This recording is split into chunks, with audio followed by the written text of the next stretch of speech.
Hi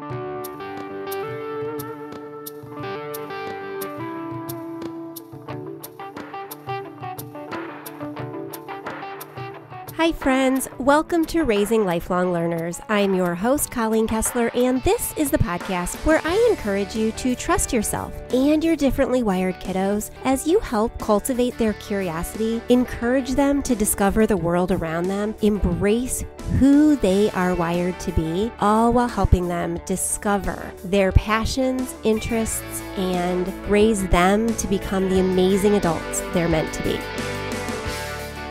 Hey, welcome back. This is episode 268. Today we are talking all about creativity. I can't wait to share this episode with you. I love creative thinking. I love talking about it. I love sharing about it. I love teaching about it. It's one of my favorite topics.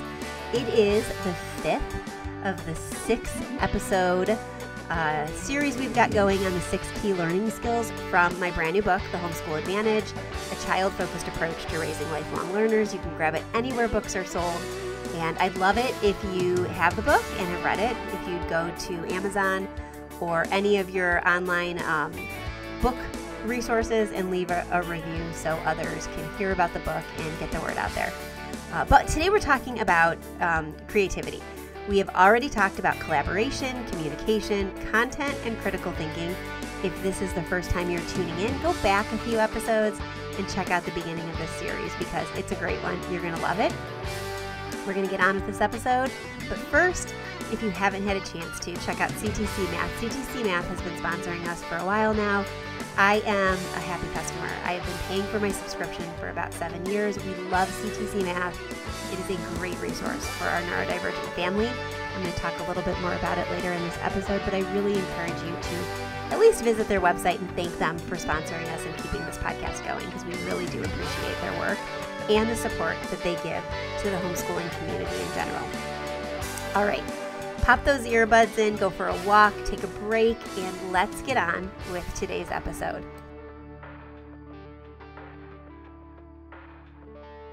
Hey there, welcome back. I'm so excited that you're here. Thanks for tuning in and supporting the podcast. If you are just joining us, we are in the middle of a series exploring the 6 C's of homeschooling success from my book, The Homeschool Advantage, a child-focused approach to raising lifelong learners. This book was recently published and it is available anywhere books are sold. You can get a copy at my website and Amazon, Barnes & Noble. They're in a lot of Barnes & Noble stores, so you can check it out when you're there. But pick it up. There's a whole section that is devoted to these different skills, along with practical applications for you to start applying them in your homeschool. Each of these episodes has been focusing on one of these C's, the skills that are essential for helping our kids thrive. So far, we've covered connection, collaboration, content, and critical thinking. And today we're diving into the 5th C, creative innovation. Creativity sounds like one of those special talents, right? Something that only artsy people have. But here's the thing. Creativity is for everyone. It's not about art. It's not about music. It's not about theater or any of those pursuits that we typically think of when we think about being creative.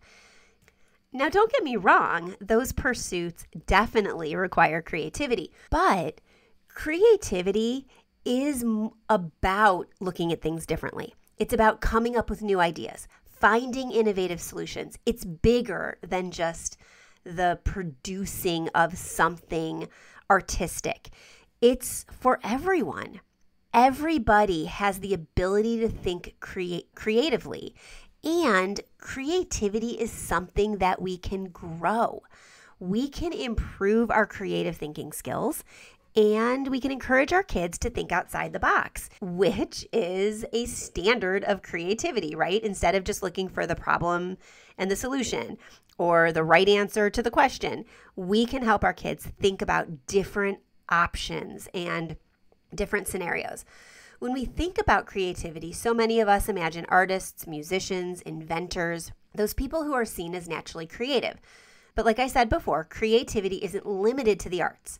Sir Ken Robinson, who wrote the book Out of Our Minds, Learning to Be Creative, made a great point. He said that creativity plays a role in everything we do, whether it's science, business, or everyday problem solving. It's about breaking free from traditional thinking and being open to new ideas. And creativity doesn't require wild outfits or eccentric personalities, though those are certainly fun. It's not about looking like Albert Einstein with crazy hair or being the next Picasso. Creativity is really a blend of education, imagination, and discipline. It's something we all have the potential for. And the best part, creativity can be taught, nurtured, and encouraged. One of my favorite things about being the founder and the facilitator of the Learners Lab, the membership community that we have online for creative families who are homeschooling outside the box kids, is that every single month I get to teach a creative thinking class. Once a month, I teach a live class to kids, and if kids aren't available to be there live, the replay is posted. So there's a whole archive of 3 years worth of creative thinking classes.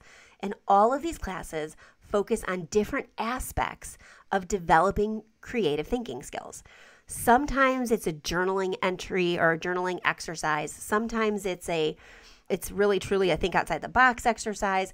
Sometimes it's a fluidity in thinking exercise where we're finding as many different scenarios and solutions as we can. It's about flexible thinking. It's about critical thinking. It's about all sorts of different things. And every month, it's the kids' favorite class. And what's best about it is that because we do that work consistently, and because there's this archive of lessons at your fingertips, and families, when they're on winter break or have extra time, can tap into those, the kids are constantly working on those skills, and so they start to see themselves as creative. There's a instant messaging feature within the forums of the community that parents can communicate with me and each other through. It's just for the parents. It's like a bonus where if they want support or coaching, I can help them out. But I recently had a DM from one of the moms in the group because her kiddo wanted her to share a video with me of her singing her own version of the 12 Days of Christmas song. And she wrote a whole new version of it and sang it. And it was so fun. And so I, of course, made a fuss and recorded a voice memo for her to share with her kiddo. And she wrote back and she said, every time my daughter creates something new or does something creative or comes up with a new idea, her first thought is to share it in the creative thinking class or to have me send it to you. And I was so touched by that. But what that shows for everybody listening is that the more we spend time focusing on creative thinking, the more creative we can become and our kids can become. And so creativity can truly be nurtured and encouraged and taught. One concept that Sir Ken Robinson talks about is called functional fixedness. This is when we get stuck thinking that something can only be used for an intended purpose. Think of a stapler. Most of us see it as a tool for stapling papers together, but in a pinch, it could be a doorstop, a paperweight, or even part of an art project. Creativity is about breaking out of that fixed mindset and seeing things in a new way. And it's about encouraging our kids to think beyond the obvious and come up with their own solutions. And that's just one example of the things we do in the lab, but what you can do at home. You can help your kids break free from that functional fixedness and ask them, hold up a paperclip. What else could I do with this besides hold paper together? And brainstorm all the different things you could. Could you bend it and make it into a fishing hook? Could you twist it around something to close it up because you lost the twist tie for it? Could you use it in place of a wire to connect a battery to a light bulb and make the light bulb glow? Help them come up with their own solutions to obvious things or new uses for different things. So let's think about how we can nurture this kind of thinking in our kids. We want to start by allowing them to explore, to challenge the norm, to go beyond the stapler and the staples or the paperclip. We want to help them embrace a bit of madness in their creative innovation. There's a lyric from the song Audition in the movie La La Land that my daughter sang once for a recital. And it really stuck with me, this line. The line goes, a little bit of madness is key to give us new colors to see. And it's so true. Creativity often requires a little bit of madness, the willingness to try new things, to take risks, and to be a little bit rebellious. In Kobe Yamada's book, What Do You Do with an Idea?, the author tells the story of a child with a brilliant idea that starts small, but grows and grows as they nurture it.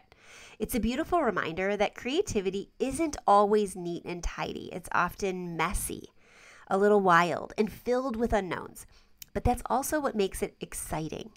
What Do You Do with an Idea is a great picture book. It's a fun read. It's one of those things that can spark an interest in kids when we're trying to nurture their creativity. We could read a book like that and then ask them to come up with an idea that grows and grows. We read a book recently.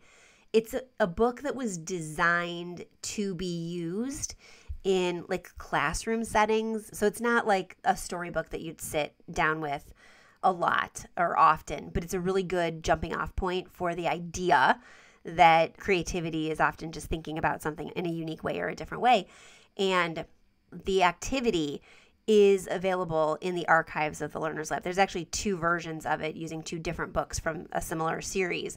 But the first one was the book was called If I Were a Road. And it's actually the very first creative thinking lesson that we did in the lab, way back in 2020. I read the story, which again is a story that's set up to talk about creative thinking. So it's really one of those books that you're not going to curl up with for bedtime stories every night, but teachers and facilitators and parents can use it to spark that idea and that conversation. But the book goes into the character imagining that they're a different kind of road and why they would be this road. For example, if I were a road, I'd be a country road because I would love to wind through the rolling hills and see the wildflowers and nature and animals frolicking in peace and quiet. And I'd love to curl up around a tree that provides shade and fruit. And just talking about the kind of juxtaposition of putting my personality into this road, comparing two completely dissimilar things to come up with a metaphor for my own personality. And it was so fun to do with the kids because we brainstormed lots of different types of roads and what personalities are associated with those roads, like country, calm, simple, rolling, relaxed, or like a city road, busy, loud, crowded. Extroverts probably really identified with those kinds of roads, or a road in a ghost town, wondering what it was. A creative, curious, innovative person might like that. Hey there. Okay, you've heard me talk about CTC Math for a long time, and I've been sharing testimonials from other people about it, but I want to share my own right now because it's been a while since I've talked about how we're using CTC Math. CTC is an amazing sponsor. They support our work here at the podcast. They actually sponsor a lot of different homeschool businesses and magazines and events because they're so committed to making sure that the homeschool resources you have at your fingertips are available to you, that you have access to what you need when you need it. I love CTC Math for that part of who they are, but I also love CTC Math as a customer. I have been a paying customer for years and years. My kids are using it in very different ways, and this is what I want to talk about. I've talked before about its adaptability, but let's talk about this. I'm 16 years into homeschooling. This is my 16th year, and our kids are using it very differently. I've got one kiddo who's very advanced in math. That kiddo is a grade level and a half ahead, and I have their level set to mastery at 90%, meaning they have to get 90% or above to move on to the next set of math problems because that child doesn't have to speed through it. They're already a year and a half ahead. And so I want them, if they're going to continue to accelerate, I want them to accelerate with deep understanding. My other kiddo who's currently using it is right on grade level, maybe a couple lessons behind. And so that kiddo's mastery is set at 80% because I don't need that kiddo to understand every single section and get every single problem right. I need that kiddo to understand the big picture of the concepts, get at least a B's level of work done so that they can move on to the next level, because that particular kiddo is probably not going into a mathy career, but they need the basic understanding. CTC allows the flexibility to do that. If you've got a kiddo, say in late elementary school, who is absolutely brilliant in math and can skip ahead to some high school level math, your subscription includes all the way up to calculus. You don't have to wait. You don't have to buy multiple levels of programs. If you've got a kiddo who you hit a snag and you realize, oh my gosh, we missed that section when we were learning third grade math and now we've got to go back to do it. You don't have to go out and buy a third grade math workbook. You just go to the section in the third grade math program level and have your kiddo do that. How flexible is that? You have every level from kindergarten all the way to calculus at your fingertips for a very affordable price. Check out ctcmath.com. If you go over to the show notes and you click on the link, it will give you whatever the current discount or special they're offering Raising Lifelong Learners listeners, and you can check that out and take advantage of that. I so appreciate CTC. I know you're going to love it, and if you don't, they have a money-back guarantee, so you really do have nothing to lose. If you have any questions about CTC, you can always reach out to me, and I'm happy to answer those questions. All right, let's get back to today's episode. Helping our kids explore that little bit of madness and comparison about what they could be or comparing to similar objects. We can nurture creativity in simple ways, really, but the best way and the easiest way to nurture it is really just to make space for it in everyday life. It doesn't have to be big or complicated. My friend Pam Barnhill tells a story about a time when she was looking for something to do with her kids and realized that, oh my gosh, today is Dr. Seuss's birthday. And at the last minute, she dyed some scrambled eggs green and served green eggs and ham for breakfast. Her kids still remember that breakfast years later and talk about, oh yeah, you always did green eggs and ham. And she's like, I did that once and it was a fluke. But little creative moments like that can leave a big impression. And just adding in little bits of creativity and interest in your home can have a long-lasting impact. Another example is a time that I signed my daughter Logan up for a 7-day cartooning challenge. It was supposed to be just for her, but soon the whole family joined in, even the 22-year-old. We were sketching characters and experimenting with new techniques and enjoying the creative process together. Creativity doesn't have to be perfect or polished. It's just about trying new things and having fun along the way and not getting too caught up in the perfection of it. So how can we create an environment that supports creativity at home? Really, we can just start by dedicating a little bit of time each day, even if it's just 15 or 20 minutes or 10 minutes even for creative activities. Let your kids turn an old cardboard box into something magical. Build a fort from sofa cushions or create a family portrait, even if they're still working on their drawing skills. Play a game that requires some creativity or some drawing or some innovative thinking. We used to belong to a co-op that offered a makers club. I facilitated the club. I'd bring in lots and lots and lots and lots of recyclables, glue guns, and craft supplies. And I'd give the kids a theme and a set amount of time, and they'd come up with the most creative things. And then at the end, they'd get to present their creations to each other, sharing their unique ideas and approaches. It was such a simple activity, but it showed them that there's no one right way to be creative, because everybody faced a room filled with the same materials. Everybody was given the same tools, and everybody was given the same theme. But everybody came up with very different ideas. And it was so fun to hear their explanations. The truth is, the worst part about that club was storing all of the recyclables at my house all the time and then loading up my car because we just wanted more and more stuff to be able to play with. It's very simple. You could even set up a small maker space at your own home and let your kids come up with different uses for all of those recyclables. Creativity doesn't have to be limited to the house either. Travel can be a huge source of inspiration. Encourage your kids to keep travel journals filled with ticket stubs, drawings, and stories about what they've seen or experienced. Your own backyard can be an incredible place for creativity to flourish. Tree bark, leaves, rocks, all of these can be transformed into art. In fact, Logan, that kiddo that tried the cartooning challenge, just really loves anything creative or artsy and loves the outdoors. And last summer, she was constantly bringing in sticks and twigs and acorns and moss and all sorts of stuff. And I would find her using the hot glue gun and making little mini furniture pieces and huts and lean-tos out of all this found material from the yard. And I asked her what she was doing with it because it wasn't staying in the house anywhere. She wasn't creating any scapes or models or anything. She would just create them and I'd see them while they were drying and then they'd be gone. It turns out we've got about 3.5 acres of woods in our backyard, and she's been creating these little vignettes and hiding them throughout our woods, like little fairy bowers and a little fairy conversation area or kitchen or front door. And when I found out about this, I kept giving her more and more materials to use, and I can't wait to see what has withstood the winter and what's still there come springtime. Again, you don't need much to spark creativity. You just need to give them the space and the time. Inside the house, when your kids are little, your kitchen pots and pans can become a drum set. Empty bottles can be turned into wind instruments.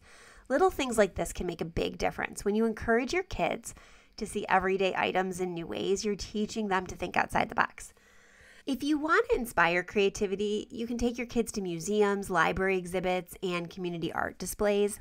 Seeing how others express themselves can open up their minds to new possibilities. And it doesn't have to be just visual art.